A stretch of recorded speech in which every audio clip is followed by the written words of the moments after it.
So in the human colon tumor organoid, so it's actually establishment efficiency is better than other tissue organoid culture systems such as the lung or stomach.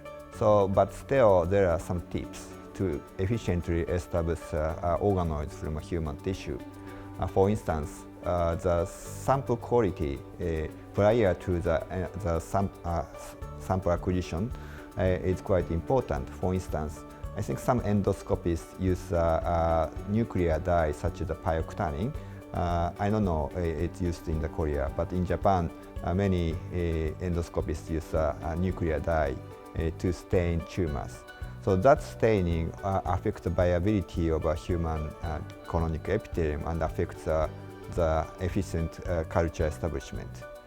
And also, depending on the sample, so sometimes tumor are very large, and when we take the sample from the surface of the tumor, so they may not include a stem cell. So in that case, they just stop the proliferation during the culture. So we just need to take the stem cell zone of tumor. So that's sometimes deep in the tumor. So so also the culture condition is an important part. So you need to faithfully follow the previously reported culture condition. So don't modify the condition.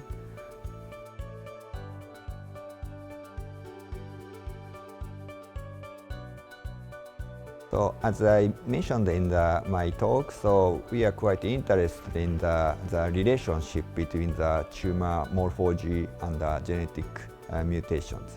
So combined with the organoid culture and CRISPR engineering and the xenograft model, so we try to understand how driver gene mutation change the shape of colon tumors in an integrated fashion.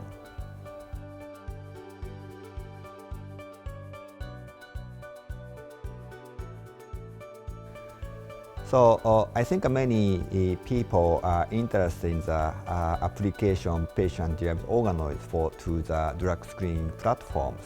So as demonstrated by several studies that show the correlation between drug response and patient response to the drug.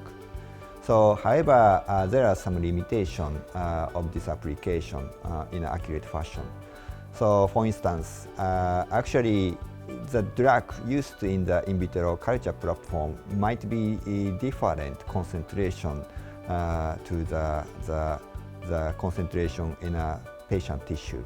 So also some drugs may be converted to the other chemical structure in the liver or in the tumor. So we really need to carefully understand this drug metabolism.